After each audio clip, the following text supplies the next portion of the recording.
तो जमीन तैयार की, उसको सींचा, उसको उपजाऊ बनाया और आज बड़ी मुश्किल से अपना जीवन यापन करने के लिए आज वहां पर खेती कर रहे थे और उनके घरों को बिना नोटिस दिए। इतनी निर्दयी सरकार कोई हो सकती है क्या? नहीं हो सकती। लेकिन ये भाजपा की सरकार है।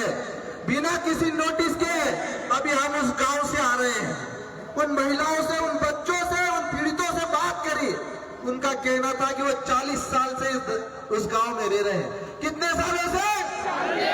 40 सालों से रह रहे थे, 3 पीढ़ी से रह रहे थे। और सरकार और प्रशासन कह रहा है कि ये 2015 के बाद इन्होंने घर बनाए, 2015 के बाद आए।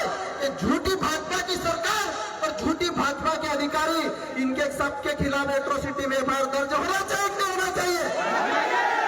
क्योंकि ये सरकार सिर्फ आदिवासियों को जुल्म करके जंगलों से बेदखल करने का काम कर रही है।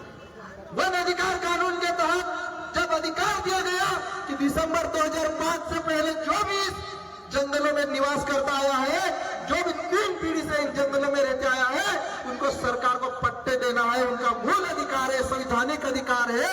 लेकिन आदिवासियों को ये सरकार ने पट्टे नहीं दिए। सुप्रीम कोर्ट ने कहा 2023 में कि जिनके पट्टे निरस्त कर दिए गए उनके पट्टे नए सिरे से रिव्यू किया जाए। क्योंकि वन मित्र पोर्टल ऐप पर साथियों आज भीगेंगे हम आदिवासी भाइयों के लिए, हम लड़ेंगे आदिवासी भाइयों के लिए।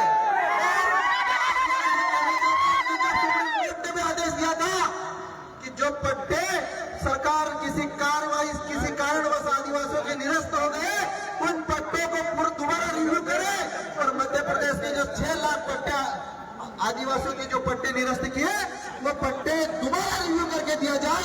लेकिन भाजपा की सरकार उन पट्टों को देने के बजाय आदिवासियों के घरों पर बुलडोजर चला रही है। कौन सा न्याय है? आप लोग बताओ मुझे, ये कौन सा न्याय है? दूसरी एक और बात आता हूँ, यहाँ के कुछ दोगले नेता जो पिछले दरवाजे से चंदा लेते हैं, दोनों पार्टियों से चंदा लेते हैं और आदिवासियों से किस बात का समझौता करते हैं? तो एक घर में 4-4 पत्रे दे दिए तो बोले आंदोलन खत्म हो गया। 4 पत्रे आदिवासियों की कीमत है क्या? 20-10 हजार के चेक पकड़ा दिया, आंदोलन खत्म हो गया। आप बताओ, ऐसे दलालों के खिलाफ समाज को खड़ा होना चाहिए कि नहीं होना चाहिए? इसके बारे में मैसेज फैला गया कि हीरा लावा तो राजनीति करता है, हीरा लावा ढेमका करता है। मैं आप लोगों को बता देता हूँ, मुझे खातेगांव में कभी जीवन में चुनाव नहीं लड़ना है, मुझे कोई राजनीतिक पार्टी नहीं बनाना है। मैं समाज का बेटा हूँ और समाज की लड़ाई लड़ने आप लोगों के बीच आया हूँ मेरे भाई। हम सरकार से मांग करते हैं कि हर पीड़ित परिवार को कम से कम 50 लाख रुपए की राशि सरकार हर्जाने के तौर पे दे। क्योंकि सरकार ने गलती करी है, बिना नोटिस के बरसात के मौसम में हमारे आदिवासी भाइयों के घर तोड़े। 50 लाख मिलना चाहिए कि नहीं मिलना चाहिए?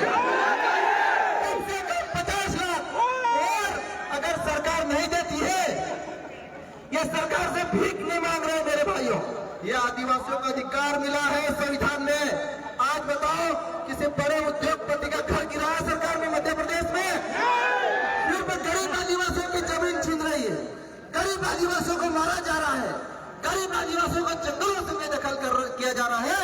तो कम से कम 50 लाख का मुआवजा मिलना चाहिए कि नहीं मिलना चाहिए?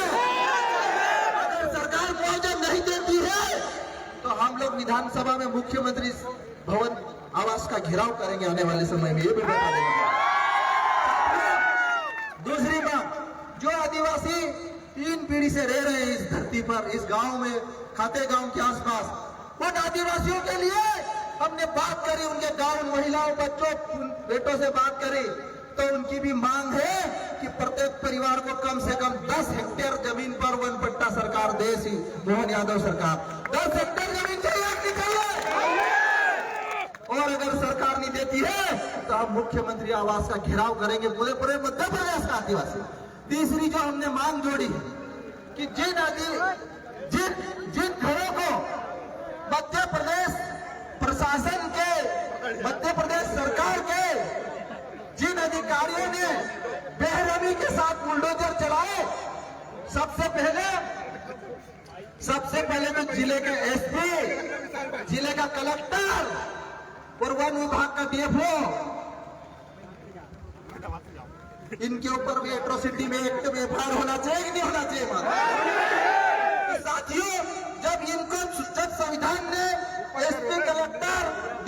आदिवासियों की सुरक्षा और संरक्षण करने का अधिकार दिया, तो ये आदिवासियों के घरों पर बुलडोजर कैसे चला सकते हैं?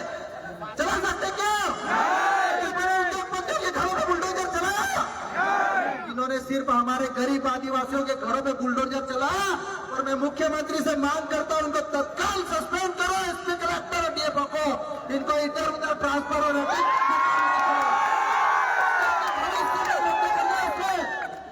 मध्य प्रदेश में किसी भी आदिवासी के घर पर बुलडोजर चलाने से पहले 10 बार कलेक्टर एसपी सोचे मेरे भाइयों।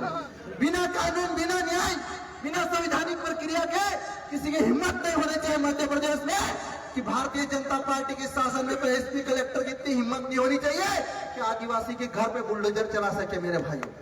ये प्रदेश आदिवासियों का है, देश आदिवासियों का है, और ये आदिवासी इस देश के मालिक है। साथियों, मेरी जो ये मांगे हैं, आप लोग इन मांगों से सहमत हो कि नहीं हो? महत्वपूर्ण मांग, आज मध्य प्रदेश जो फॉरेस्ट विभाग है, वन विभाग है, इस वन विभाग को 2 बड़े अधिकारी चला रहे हैं। एक है बीसीसीएफ मनोज श्रीवास्तव, असीम श्रीवास्तव। ये 2 अधिकारी वो है जिनको न तो कानून का ज्ञान, न संविधान का ज्ञान, पता नहीं कौन सी डिग्री देकर इतने बड़े पद पर बैठ गए और ऐसे ऐसे आदेश जारी कर दिए। इनका आदेश है कि कोई अतिक्रमणकारी अगर 2023 में खेती कर रहा है तो 2023 के तहत मुकदमा दर्ज करो, 2024 में खेती कर रहा 2024 के तहत मुकदमा दर्ज करो, 25 में कर रहा तो 25 के तहत, मतलब हर साल एक नया मुकदमा आपके ऊपर कायम होगा ताकि जिंदगी में कभी जेल से बाहर नहीं आ पाओ। ये ऐसे ऐसे अधिकारियों को मध्य प्रदेश सरकार ने जो आदिवासियों के प्रति नफरत करते हैं, आदिवासियों के प्रति घृणा भरी सोच रखते हैं, उनको जंगलों को बेदखल करने की सोच रखते हैं, ऐसे अधिकारियों को मध्य प्रदेश सरकार से मैं मांग करता हूं मोहन यादव जी से, आप इनको तुरंत इन पदों से हटाओ और देश के लोगों को आप अधिकारी तो आदिवासी इलाकों में भेजो जो आदिवासी संस्कृति का ज्ञान रखते हो, जो आदिवासियों के संविधानिक अधिकार 5वें अनुसूची 6वें अनुसूची का ज्ञान रखते हो, जो आदिवासियों के प्रति प्रेम और सद्भाव रखते हो, ऐसे अधिकारियों को आप भेजते हो मध्य प्रदेश में। ये कोई तानाशाही नहीं है, न कोई अंग्रेजों का शासन नहीं है, ये लोकतंत्र का शासन है और ये संविधान के अनुसार बाबा साहब अम्बेडकर की संवैधानिक व्यवस्था के तहत शासन चल रहा है। साथियों, आप लोगों से मैं कहना चाहता हूं, ये लड़ाई की अभी शुरुआत है। अगर सरकार आपके घर तोड़ती है बिना आदेश के, बिना नोटिस के, आपको अगर एफआईआर करके आपको डराती धमकाती है तो मैं आपको वादा करता हूं पूरा देश संगठन आपके साथ खड़ा है। एक और महत्वपूर्ण बात आप लोगों को मैं बताना चाहता हूं, मैं किसी पार्टी का पक्ष नहीं रख रहा हूं, लेकिन फिर भी एक बात आपके दिलो दिमाग में डाल रहा हूं। 2-3 दिन पहले 27 तारीख को एक और पंचायत में कुछ दलाल आए थे कि कांग्रेस पार्टी ने ये किया, कांग्रेस पार्टी ने वो किया। मैं उन दलालों को कहना चाहता हूं, आयरन लेडी इंदिरा गांधी थी जिसने इस देश के आदिवासियों को जमीनों से निकाल तो आज वो जंगल, उनके कारण जंगल बचे, जमीनें तैयार हुई खेती के लिए, इतनी मेहनत करी होगी उन आदिवासियों ने। वो इंदिरा गांधी थी मेरे भाइयों, लेकिन ये कुछ दलाल दोनों पार्टी के चंदा देते हैं, चुनाव में उम्मीदवार उतारने के नाम पर बीजेपी से भी चंदा ले रहे, कांग्रेस से भी चंदा ले रहे। ऐसे दलालों को सार्वजनिक मामलों में हम खोल चुके हैं, किस पार्टी से कितना चंदा लिया इन दलालों ने वो सब पता है। और खुद को कहते हैं कि हम असली है, हम वो नकली है। अरे तुमने मांग करी क्या 50 लाख की सरकार से? नहीं करी, क्योंकि 50 लाख के लिए इनके तो छोटे छोटे चद्दरों में इन्होंने समझौता कर लिया। इन्होंने चद्दर, वो भी पतरे में, जो पतरे घर पे डालो, पतरे कितने, एक परिवार को 4 पतरे। मैं कहना चाहता हूँ मोहन यादव सरकार को, आपने उस आदिवासी का घर झोपड़ी नहीं तोड़ी, उस आदिवासी का सपनों का ताजमहल तोड़ा है और 4 पत्रों में आप समझौता करना चाहते हैं। मोहन यादव सरकार आदिवासी विरोधी नीतियों के तहत हमारे आदिवासियों को खत्म करना चाह रही, जंगलों से भगाना चाह रही। लेकिन मैं वादा करता हूँ मेरे भाइयों, जब तक डॉक्टर हीरा लावा है, एक भी आदिवासी की जल जंगल जमीन से नीचे हमारे साथ हमारे पूरे के पूरे आदिवासी विधायक अभी विधानसभा में हम लोग मुख्यमंत्री का घेराव करेंगे, विधानसभा का घेराव करेंगे और मांग करेंगे कि जिन अधिकारियों ने आदिवासियों के घर तोड़े उनके ऊपर एफआईआर दर्ज करो, उनको सस्पेंड करो, इनको घर पे बिठाओ, क्योंकि ये प्रदेश देश की सेवा और प्रदेश की सेवा करने का इनके अंदर जज्बा और जुनून नहीं है। ये बड़े बड़े उद्योगपतियों से मिलकर आदिवासियों को हटाने की साजिश कर रहे हैं। इनको कानूनों का ज्ञान नहीं। भारत अगर इनको हटाना था, भारतीय वन अधिनियम जो 1927 में बना है, उसकी धारा 26 धारा 33 के तहत इन्होंने कार्रवाई करी क्या? नहीं करी। धारा 80 के तहत उन आदिवासियों को नोटिस दिया क्या? इन्होंने नहीं किया। ये दादागिरी से इन्होंने आदिवासियों के घर तोड़े। इनके ऊपर एफआईआर तो होने चाहिए। क्यों? हमको आप लोगों से कुछ नहीं चाहिए। जहां भी आदिवासियों के साथ गलत होगा, आदिवासियों को उजाड़ा जाएगा, आदिवासियों को मारा जाएगा, डॉक्टर हीरालाल अपने साथ खड़ा होगा। ये मेरा वादा है। मेरे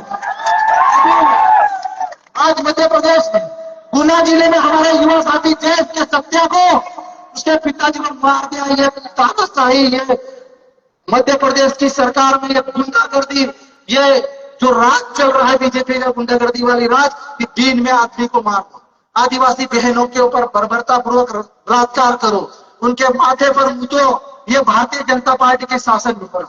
इसीलिए खातेगांव के आसपास में नेमावर क्षेत्र पिछले सालों में आदिवासी बेटी के साथ बलात्कार करके 10-10 फीट गहरे गड्ढे में गाड़ा और जेल में आंदोलन किए। तो आज उस पर सीबीआई जांच हो रही है। और मध्य प्रदेश सरकार से मैं ये भी मांग करता हूं कि वो सीबीआई जांच की रिव्यू होनी चाहिए। हमारे कई आदिवासी भाइयों ने कहा। साथियों, एक और महत्वपूर्ण बात आप लोगों को नॉलेज में लाना चाहता हूं कि जो खिवनी अभयारण्य है, ये 150 किलोमीटर 134 वर्ग किलोमीटर में फैला हुआ। इसमें सबसे ज्यादा सीहोर इच्छावर वाला एरिया, जिसमें 1394 हेक्टेयर जमीन ली जा रही है। आष्टा क्षेत्र से 1100 हेक्टेयर जमीन और बाकी जमीन ये आपके खातेगांव कन्नौज। इनको जंगली जानवर पालना है, इनको भालू पालना है, इनको सूर्य पालना है, इनको गिद्ध पालना है, इनको पक्षी पालना है, लेकिन आदिवासी नहीं पालना है, क्योंकि ये मालिक है के। इन मालिकों को करना चाहते हैं। और अगर ये सरकार मालिकों के प्रति ऐसी सोच रखेगी तो मेरे भाइयों, लड़ना नहीं, लड़ना है। और जब तक सांस है, डॉक्टर हीरालाल कतरा कतरा कुर्बान है इन आदिवासी समाज के लिए। आप सभी को आखिर में चंद पंक्तियों के साथ अपनी बात खत्म करना चाहता हूं कि डरो मत अंधियारों से, भोर होने वाला। डरो मत अंधियारों से, अब भोर होने वाला है। सुना है गांव गांव में आदिवासी राज। आखिर में नारा लगाता हूं,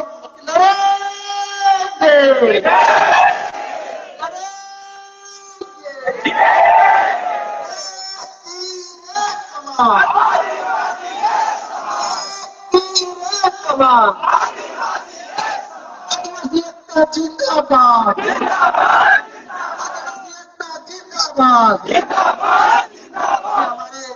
बीच हमारे आदिवासी कांग्रेस के राष्ट्रीय अध्यक्ष हमारे भाई विक्रांत भूरिया जी, हमारे विधायक साथी अपनी बात करेंगे। और वो भी हमारे साथ सब मिलकर जल जंगल जमीन के लिए लड़ना चाहते हैं। हम सब आदिवासियों के लिए लड़ेंगे।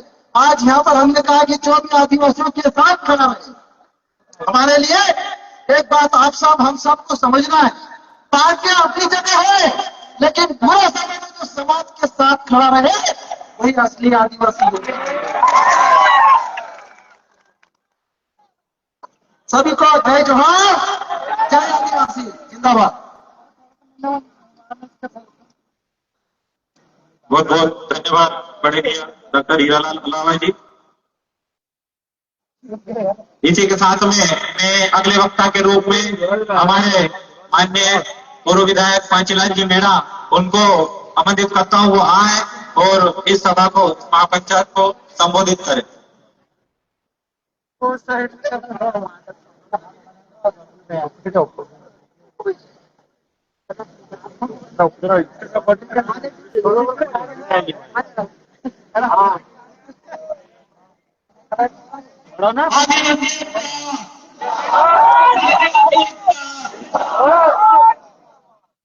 जय जय जय आदिवासी। आज हमारे बीच में आदिवासी आदिवासियों के रक्षक के रूप में हम सबके साथी और आदिवासियों की बात को बुलंद करने के लिए आदिवासियों की हितों की रक्षा करने वाले ऐसे जयंत के राष्ट्रीय संरक्षक आदरणीय डॉक्टर अलावा जी हमारे बीच में उपस्थित हुए, उन गरीब आदिवासियों के बीच में गए जिन्होंने इस दोगली सरकार ने सभी के मकान तोड़े हमारे भाइयों के। ऐसे डॉक्टर अलावा जी के लिए जोरदार ताली बजाकर उनका स्वागत करेंगे। साथ में हमारे बीच में कांग्रेस के राष्ट्रीय आदिवासी हमारे समाज के प्रमुख आदरणीय विक्रांत भूरिया जी, हम सबके विधायक साथी आदरणीय विक्रांत जी भी हमारे बीच में आए, उनके लिए भी एक बार जोरदार ताली बजाकर उनका स्वागत करें। साथियों, जिस प्रकार से आदिवासियों को मकानों से बेघर करके आदिवासियों के मकान सरकार ने तोड़े, ऐसी दोगली सरकार को आप सबको उखाड़ फेंकना है, क्योंकि यह सरकार आदिवासियों की जैसी नहीं हो सकती। जो सरकार आदिवासियों की जैसी नहीं रहेगी, वो सरकार आदिवासियों की नहीं हो सकती। जिस प्रकार से डॉक्टर साहब ने अभी कहा कि ये जिस मकानों को तोड़े, ये वन प्राणियों को संरक्षण देने के लिए, वनों में जानवर पालने के लिए इन्होंने हमारे आदिवासियों के बेघर तोड़े। तो आप हम सब समझ सकते हैं कि इस सरकार के लिए आदिवासी भाई इंसान के रूप में नहीं, इनके लिए जानवर महत्वपूर्ण है। इसलिए हम इनका घोर विरोध करते हैं और आने वाले समय में जब भी विधानसभा लगेगी, उस समय हमारे भाई डॉक्टर विक्रांत जी, डॉक्टर अलावा साहब और नेतू सोलंकी जी, जितने भी भाई हमारे बीच में यहाँ उपस्थित हुए, सभी विधायक बड़ी जोरों से इस आवाज को बुलंद करेंगे। और अगर विधानसभा घेरने का अवसर भी मिला तो हम इन विधायकों के साथ में, डॉक्टर साहब के साथ में सब एक दूसरे से कंधा से कंधा मिलाकर हम आदिवासी भाइयों के हितों की रक्षा के लिए भोपाल जाएंगे और हमारे अधिकारों के लिए लड़ेंगे भिड़ेंगे।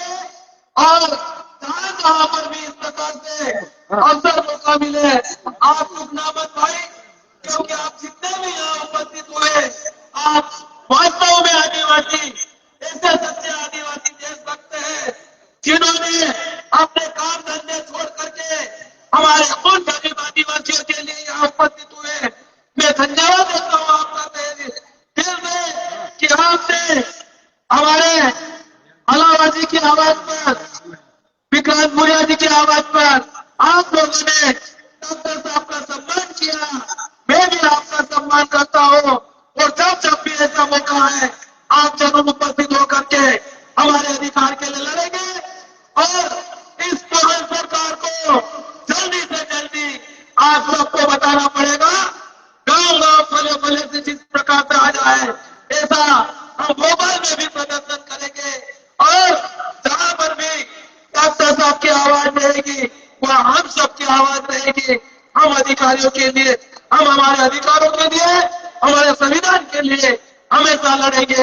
यही निवेदन आप सबको, बहुत बहुत धन्यवाद। जय हिंद, जय भारत।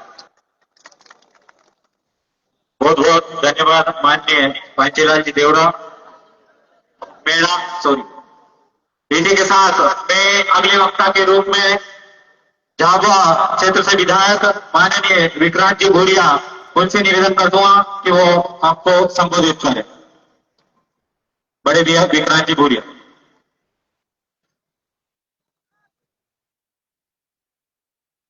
एक नारा सब जोरदार लगाएंगे क्योंकि बारिश तो हो रही है, पर बारिश से हमारे हौसले ठंडे नहीं पड़ रहे ना।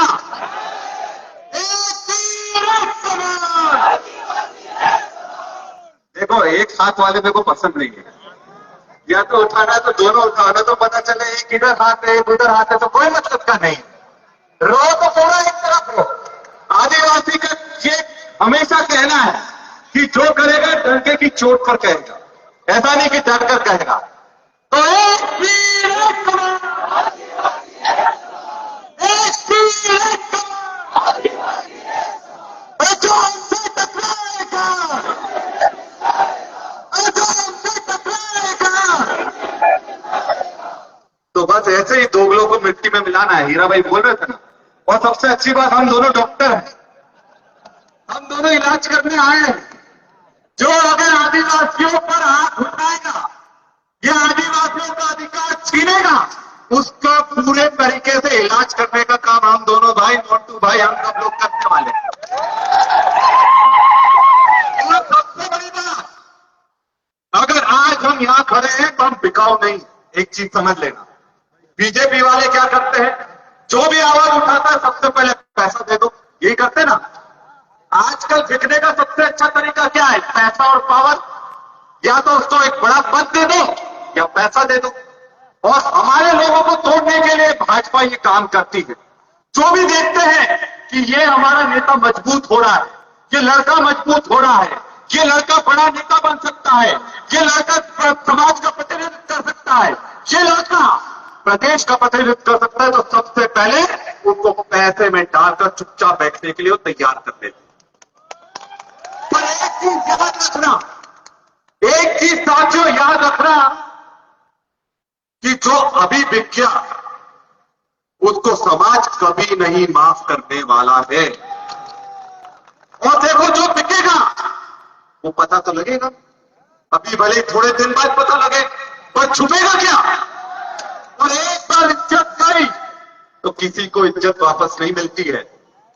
और एक चीज याद रखना, आज समाज के लिए लड़ने भिड़ने का समय है। डंके की चोट पर लड़ो, डरो मत, क्योंकि जो डर गया हमारे जो डर गया ये भाजपा वाले होंगे।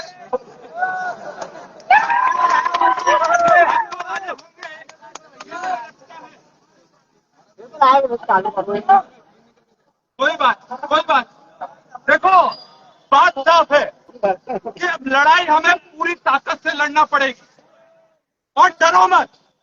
देखो, प्रदेश में सरकार किसकी है?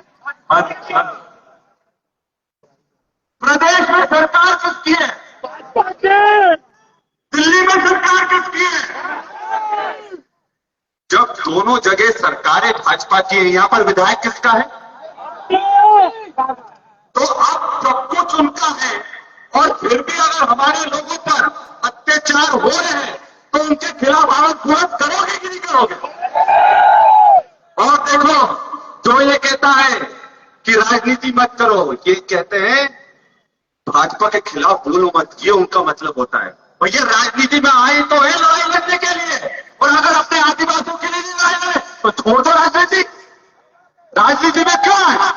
अगर आज हम लोग अपने लोगों के लिए खड़े नहीं हो तो विधायक रहने का हमको अधिकार है क्या? अगर आज हम अपने आदिवासियों के लिए नहीं खड़े तो सांसद रहने का लोगों को अधिकार है क्या? और अगर आदिवासियों के लिए लोग खड़े नहीं है तो मुख्यमंत्री रहने का किसी को अधिकार है क्या? तो राजनीति का मतलब ये है कि अपने लोगों के लिए डट कर खड़े रहो, सड़कों पर भी लड़ो, संसद में भी लड़ो, विधानसभा में भी लड़ो। यही राजनीति का असली अर्थ है। और आपको बता दें, राजनीति का मतलब है लोगों के दिलों पर राज करना, वही राजनीति है। जो लोगों के दिलों पर राज करेगा वही राजनीति में बचा रहेगा। और जो लोग बिचौलिया बनकर हमारे अधिकारों को बेचने का काम करेंगे वो थोड़े दिन तक तो रहेंगे, पर उनका इतिहास में कभी नहीं नाम लिखा जाएगा। और साथियों, याद रखना, जो मैं कह रहा हूं बहुत बड़ी बात कह रहा हूं, कि इतिहास में संघर्ष करने वालों का नाम लिखा जाता है। इतिहास में संघर्ष करने वालों का नाम लिखा जाता है, तलवे काटने वालों का इतिहास कभी नहीं लिखा गया। और इसलिए आज अगर हमारे आदिवासियों पर इस तरह का अत्याचार हो रहा है, उनके घर तोड़े जा रहे हैं, तो भैया वन मंत्री कौन है मुझे बताओ? वन विभाग किसके पास है? मुख्यमंत्री के पास है। जिसके अधिकारी किसके अंडर में आते हैं? मुख्यमंत्री के अंडर में आते हैं। तो जब अगर वन विभाग मुख्यमंत्री जी के पास है तो वो मुख्यमंत्री जी को भेजना चाहिए था कि विजय शाह को भेजना चाहिए था? मुख्यमंत्री को आना चाहिए था कि नहीं आना चाहिए था? बस अगर तुम मोबाइल पर बोल दो, बाइक दे दो कि भैया मेरे बहुत पीड़ा हो रही है, अरे भाई पीड़ा हो रही है तो दिखना भी तो चाहिए। अगर दिखेगी नहीं तो पीड़ा कैसे चलेगी? मुख्यमंत्री जी को यहाँ पर हमारे आदिवासी बहनों के आंसू पोंछने के लिए आना चाहिए था। आज मुझे बताओ यहाँ से सांसद कौन है? सांसद कौन है? शिवराज सिंह चौहान। और शिवराज सिंह चौहान केंद्र मंत्री भी हैं। तो जब वो केंद्र मंत्री हैं तो केंद्र मंत्री रहते हुए अपनी अगर लोकसभा में हमारे आदिवासी भाइयों के आंसू पोंछने वो नहीं आ सकते, उनको मंत्री पद से इस्तीफा दे देना चाहिए। मंत्री पद से इस्तीफा देना चाहिए उनको, क्योंकि उनका अधिकार नहीं है कि अगर हमारे आदिवासियों का घर उजड़ रहा है और वो दिल्ली में बैठे हुए हैं। ऐसा नहीं चलने वाला है। और आप मुझे बताओ कि अगर बीजेपी की सरकार में ये नियम बनता है, इसको अभ्यारण्य घोषित किया जाता है, तो अभ्यारण्य घोषित होता है, हमारी ये मांग होना चाहिए कि अभ्यारण्य को डीनोटिफाई वापस से करना चाहिए, ताकि यहां पर हमारे आदिवासियों का अधिकार वापस स्थापित हो सके। और इसके लिए जब भी शिवराज सिंह चौहान आए तो उनको बोलना, आंसू मत बहाओ, दिल्ली में आपकी सरकार है, मध्य प्रदेश में आपकी सरकार है, यहां पर जो अभ्यारण्य घोषित हुआ है उसको बर्खास्त करने का काम करो, उसको डीनोटिफाई करने का काम करो, ताकि हमारे आदिवासियों को उनका अधिकार मिल सके। और मध्य प्रदेश में क्या चल रहा है? मध्य प्रदेश में कानून राज पूरी तरह से खत्म हो गया है। कानून राज खत्म हो गया है, अधिकारियों का आतंक चालू है। तभी वर्णवाल जैसे, तभी असीम श्रीवास्तव जैसे लोग हमारे अधिकारों को लात मारने का काम कर रहे हैं। और मैं तो ये बोलता हूं, तुम कुछ बनो ना बनो, इंसान तो बच जाओ। बारिश हो रही है, बारिश में कौन निकालता है किसी को? किसी का अधिकार है क्या? हमारे आदिवासी, ये नियम है कि आदिवासी हो या कोई भी हो, उसके घर बारिश में नहीं तोड़ सकते हैं। तो अगर हमारे लोगों के घर तोड़े गए हैं तो इसका मतलब साफ है, ये लोग हमसे घृणा करते हैं। आप मुझे बताओ, सीधी में पेशाब कांड हुआ, उसमें पेशाब करने वाला कौन था? भाजपा के मंत्री का विधायक प्रतिनिधि का परवेश था कि नहीं था? नेमावर में हमारी बहनों को, 4 बहनों को जिंदा गाड़ दिया गया, उसमें किसका नाम आया? यही आशीष शर्मा के व्यक्ति का नाम आया था कि नहीं आया था? इसके अलावा नीमच में कन्हैयालाल भील को गाड़ी से रगड़ रगड़ कर मार डाला गया। किसने मारा? बीजेपी के सरपंच मनोज ने मारा। मुख्यमंत्री के यहां पर सिरोंज में जब विश्व आदिवासी दिवस था, तब हमारे भाइयों को वन अधिकारियों ने गोली से मार डाला था। किसने मारा था? इनकी सरकार के लोग ने मारा था। तो आप समझने की कोशिश करो, भाजपा कभी नहीं चाहेगी कि आदिवासी एक हो। हम सबको एक होना पड़ेगा। और याद रखो, भाजपा ने हमारे बीच में भी स्लीपर सेल छोड़ रखे हैं कि वो हमारे मंच पर आकर बात बीजेपी की कर जाए। तो हमें वो देखना पड़ेगा कि वो बात किसकी कर रहे हैं, कि बीजेपी की बात कर रहे हैं, किसी और की बात कर रहे हैं, ये भी हमें समझना पड़ेगा। क्योंकि उन लोग जो लोग हमारे लिए खड़े नहीं हो सकते, उनको दूर करने का काम धीरे धीरे हम सबको करना पड़ेगा। और तब जाकर हमारी ताकत बढ़ेगी, हमारी एकता बढ़ेगी, और तभी हम इनसे लोहा ले सकते हैं। न तो ये बीच में आकर हमें दीमक की तरह खाने का काम करेंगे। पर हम आपको विश्वास दिलाने आए, हम तीनों भाई पूरी ताकत से, अब जब विधानसभा शुरू होगी, दमदारी से इस मुद्दे से पूरे विधानसभा को हिलाने का काम हम लोग करेंगे। और ये शुरुआत है, संघर्ष की शुरुआत है। क्योंकि लड़ाई लंबी है, पर लड़ाई लंबी है पर हम लोग लड़ने के लिए तैयार हैं, और जो भी हमको बलिदान देना पड़ेगा हम लोग देंगे। और एक और बात आखिरी में मैं कहना चाहूंगा, और ये बहुत गहरी बात कह रहा हूं साथियों। क्या गहरी बात कह रहा हूं?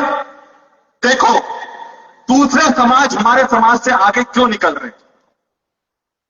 आप जानते हो दूसरे समाज आगे क्यों निकल रहे और हम लोग पीछे क्यों रह गए? क्योंकि क्या होता है, जब हमारे समाज का बेटा कोई आगे जाता है तो हमारे लोग नीचे खींचने का काम करते हैं। बात का बड़ा अधिकारी बन गया,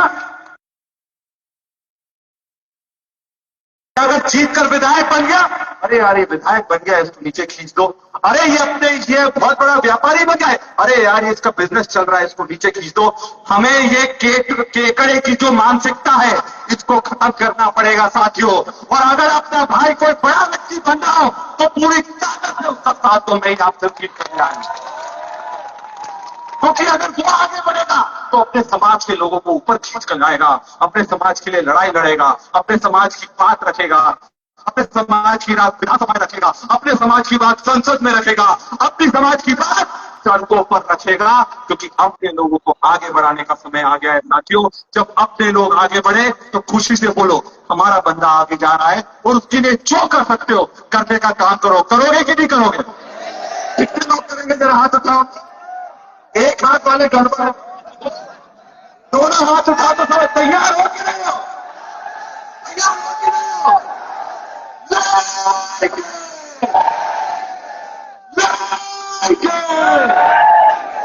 बहुत बहुत धन्यवाद। जय हिंद, जय आदिवासी। बहुत बहुत धन्यवाद विकास भैया। इसी के साथ मैं अगले वक्तव्य के लिए डॉक्टर राजू पटेल बड़वानी, जयस के प्रदेश कार्यकारी अध्यक्ष भैया राजू पटेल जी बड़वानी।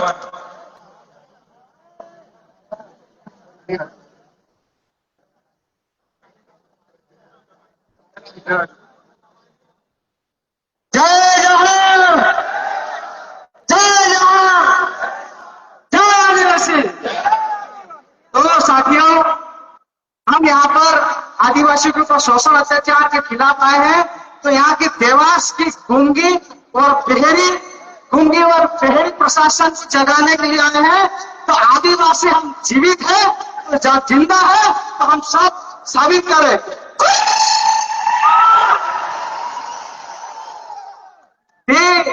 देवासवाला माणसाला कोहणे आयडिया की देशवाला माणस ऐकला छे, हे तो मुझे घाबराने जरूरत नहीं है। आदिवासी ऐकला छे, मोहन यादव का भी वन अधिकार कानून एक कानून धारा का भोने जैसे साथी नार हमारा आदिवासी विधान से बोल तो सोले कि हीरा लाला विक्रांत भाई तुमरे पुटिया मुकाता से गंदा मिलन छे, तुम आगा बढ़ो, हम तुमरे पुटी छे। और मोहन यादव ये माने बीएनी हर प्रशासन तो मोदी चली जाओ। आदिवासी ना देशन मालिक छे, आदिवासी ना देशन मालिक छे। એટલે કાય કહે પોટા ને નવડિયા ને કાય તારું પાછી આપો। આદિવાસી ના દેશન માલિક છે ને બોયરામ ને ખોયરામ રોહિણી આદિવાસી માણસે છે। અમે જરૂરત પડશે તો ઓવી બોયરા કાઢે નામું જાતું બનાવતો। મોહન યાદવ का જે कहने करता है कि तू कोथरू वन अधिकार कानून नारायण जाने, कोथरू वन अधिकार पट्टन नारायण जाने। जल जंगल जमीन असली मालिक आदिवासी છે। इना काजे काही मला मावासाठी आता किचड मध्ये घसडी निघालो तर देखाड जाते ना काटे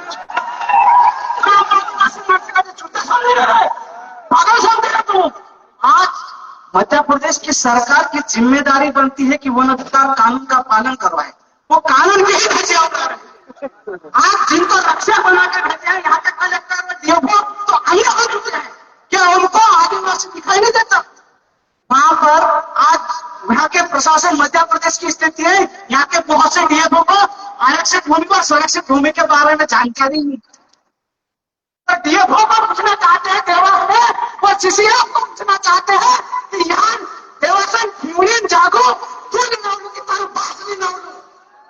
साथियों, हमारे पूर्वजों की है इस जमीन के ऊपर हमारा पीढ़िया हमारी दफन है साथियों। और आज हमारे का हिसाब मांगा जा रहा है। वन अधिकार कानून 2006 जब लागू हुआ था तो उसकी मंशा थी कि गाँव में डालो 80 साल पटेल या पुजारी या सरपंच खुद भी रहे जो कह दे कि गाँव में पट्टन 80 साल बुजुर्ग पत्थर रह जाए कि पट्टू आपने जो है आपने पढ़े बाबू ये यहाँ सारी सामान्य हिंदी मंशा नहीं। डबल इंजन की सरकार क्या करती है? आदिवासियों के झोपड़े उजाड़ती है, आदिवासियों का सियाने उजाड़ती है। अरे कितना उजाड़ना आने वाले दिन तुमको सबक सिखाएंगे हम साथियों। ये कोतरा घरे तुमने ना कोतरा नवाड़े हाथ के इन चुनाव में भी सबक सिखाने सब आज झूठ में की वनवासी ना स्वर्गवासी करते ये पाछा वाला को है कि हम पट्टे दिलवाएंगे कल हमारे आदिवासी खिवनी वाला का है कि तुम सब भाषण कोटा वालों भाष का है कि आम तो आखिर मोदी सरकार पैसे भी ना करे मोदी का जो वोट ना थे ना हमें हमारा तुरे तुरे આપણો કાર્ય હમે આપણો કાર્ય આંદોલન હેણો है તે આમો યો કહને કરता यहाँ आएगा कि सीसीएफ यहाँ के डीएफओ और मध्य प्रदेश सरकार कान खोल के सुन ले 2 दिवस के अंदर सीसीएफ को यहाँ से हटाया जाए और यहाँ के कलेक्टर और एसपी को तत्काल बराबर तबादला होना चाहिए। क्योंकि भैया बोल रहे कि डीएफओ का इलाज हो रहा है। साथियों मनोज अग्रवाल तो सीएम उसको जल जंगल जमीन बचाने की बात करते इना काजे अपन धरे निजन देखा कोयडा मु झाड़का कोसा वाचाड़ इना काजे वहां बोतो आदेश जारी करे वहां बोतो आदेश जारी करे ने काय कहे कि इनो काजे यहाँ तो हेड दू इन्हें सरकार भाई कि हमारे तो सब भाई है। मैं भाजपा में जितने हमारे आदिवासी भाई है उनसे पूछना चाहता हूँ क्या आप दिल पे हाथ रखे आप दिल पे हाथ रख के सोचिए पानी गहराम घर में बता है रे पूरा रोड है बाया रोड है तुम आनो आजा आज तक तुम काजे देखायता नहीं बुलायता नहीं कांटा बेहराय दे तुम हेमिनी बोलसु के केदार बोलसु मारा भाई हाथ में जोतरा आदिवासी नेता से हाथ जोड़े विनती है कि यहाँ वाला नेता तक तीसरी जातन अपना भाईड़िया ने फंदर सन शर्मा ने अलग अलग चेतो कोई कि यार पानी हराम नहीं रक्षण तो अपना नहीं देखा कहा कि अपना भी आपने की रखाई कहना चाहिए अपना मानस कहीं कहना चाहिए कि अपना भी तेरे में ज्यादा अंधविश्वास करो हम भाजपा करें आज भाजपा वाला खाने में आखिर मानस बचे। तो साथियों ये तालियां बजाने और मजा करने की बात नहीं है। हम मध्य प्रदेश सरकार से मांग कर रहे हैं कि यहाँ पर हमारे आदिवासी जितने भाइयों के मकान तोड़े हैं उनको कम से कम वन अधिकार मान्यता कानून के तहत एक भाई को 25-25 हेक्टेयर का अभी 2 दिन के अंदर पट्टा दिया जाए और 50-50 लाख की मुआवजा राशि दिया जाए। बच्चों को पढ़ाने का आपको पूरा साल भर तक लिया जाए। और साथियों यहाँ के जो नाकेदार और डीएफओ है इनके ऊपर तो 101 में मुकदमा दर्ज होना चाहिए नहीं होना चाहिए। आज 1989 में कानून बना है और आज ST-SC कानून बना इनके ऊपर कानून लागू होना चाहिए। साथियों पहले ये कहा घर 2-4 घर तोड़ी का जो लग रहे थे आदिवासी का जो बिहार दसो तो आदिवासी को मारते तो अंग्रेज अरे अंग्रेज की भाषा है आदिवासी किसी का गुलाम नहीं बना। साथियों अरे गुलामी में इनके ही लोग थे तो ज्यादा अंदर जाके गुलामी करते थे। आदिवासी असली मालिक थे हमारे टंटे मामा बिरसा मुंडा भीमा नायक सीने फट के लड़ाई लड़ते थे। साथियों आज सोशल मीडिया का जमाना है आप सब कमर कस लो और ये कानून हमारे बहुत सारे साथी कानून जिसे के जानते हैं कि कानून के किस प्रकार पालन हो रहा है। कानून की धज्जियां उड़ाने वाले को सबक सिखाने की जरूरत है साथियों। और यहाँ के कलेक्टर और एसपी और इनको सबको मोदी सरकार से मांग करते हैं एसपी कलेक्टर का तबादला किया जाए। वहां के लोग बहुत डरे हुए हैं वहां का सामान तक खाली नहीं करने दिया गया है और तमाम नाकेदारों के ऊपर इलेक्ट्रिसिटी में मुकदमा दर्ज होना चाहिए। साथियों इन्हीं बात के साथ अब मैं एक नारा लगाऊंगा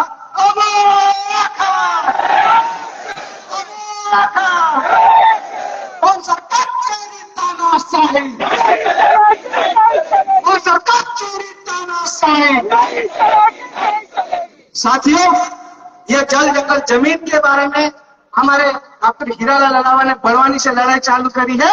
साथियों चाहे देवास हो खीवनी हो बुरहानपुर हो जहां सत्ता पड़ेगी पूरी टीम के साथ आएंगे साथियों। और जल जंगल जमीन हमारा हक है और उसको लेकर रहेंगे साथियों। पिछले दिनों बड़वानी में भी 28 दिन तक धरना बैठ के 500 आदिवासियों को वहां के वन अधिकार के पट्टे लिए थे। साथियों, हमारा हक अगर ये देते नहीं है तो हम छीन के लेंगे। बहुत बहुत धन्यवाद। जय जोहार, जय आदिवासी। बहुत बहुत धन्यवाद राजू भैया। इसी के साथ अगले वक्ता के रूप में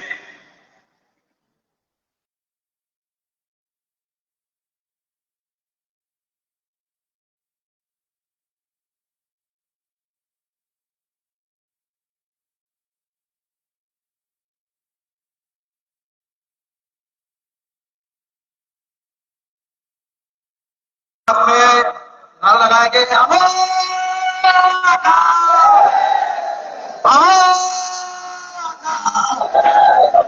ये यहाँ के प्रशासन से मैं कहना चाहता हूँ, जब हम लोग हमारे भाइयों के साथ मिलने के लिए गए, वहां पे जब उसे डॉक्टर जाना पता चला कि वहां पे जो अनाज उनका रखा था वो भी उन्हें निकाल नहीं दिया गया।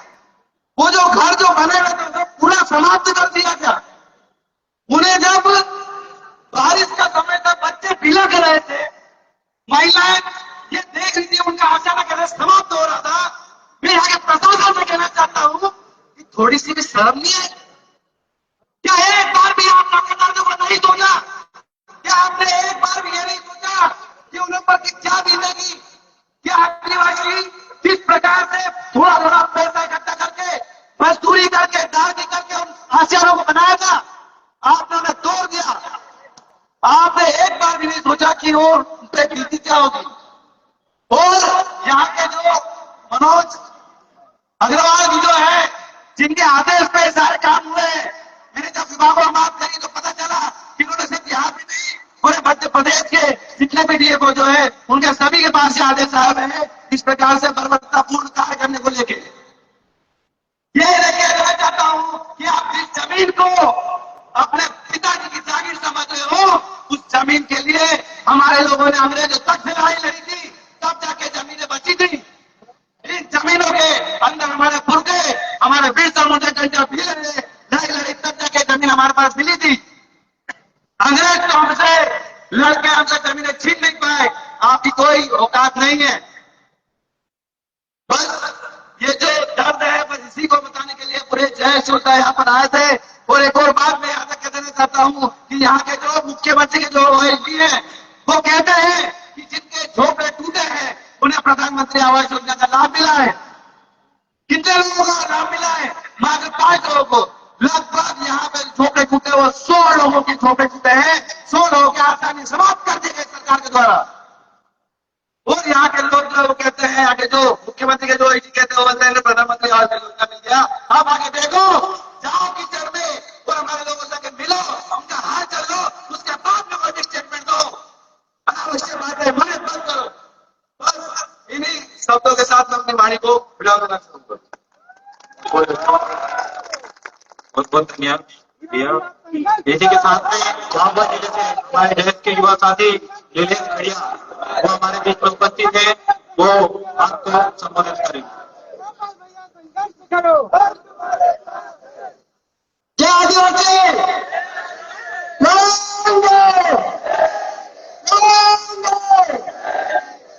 साथियों, हमने जो सोशल मीडिया पर यहाँ का जो वीडियो देखा उसमें देख के हमको इतना दुख हुआ है कि ये वन विभाग और भाजपा सरकार के जो गुंडे थे प्रशासन के साथ में मिलकर के जो हमारे आदिवासी समाज के जो रहने का स्थल होता इस भारी बारिश में उलझा रहा है, उनको कुछ कभी बात नहीं करने वाले हैं। साथियों, इस देश का मालिक आदिवासी 5 जनवरी 2011 सुप्रीम कोर्ट का जजमेंट बोलता है। साथियों, हम लोगों को एकजुट होकर लड़ना पड़ेगा।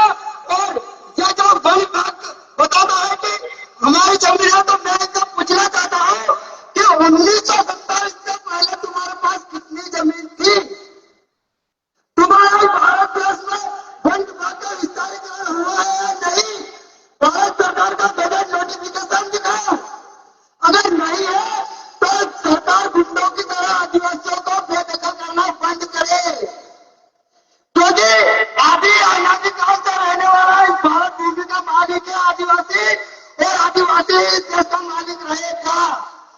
चाहे कितना भी जोर लगा लो, इस देश से आदिवासी नहीं मिटने वाला है। और इन लोगों का जो है 1870 में 12 पत्ता लीज लिया गया था, जो कि 99 साल का एग्रीमेंट था, 1969 में समाप्त हो गया। गुजरात लैंड रेवेन्यू रूल 1972 बोलता है, मैं लेके आया हूं लेकिन पानी की उसका गाड़ी में नहीं तो बोलता तो सच्चो। तो उसके थ्रू इनको तुरंत ही देश छोड़ के जाने का होता है, लेकिन ये लोग बारी बारी से हमारे ऊपर शासन करके हमारे देश के ओनर मालिक को मिटाने का काम कर रहे हैं। अभी कल परसों देश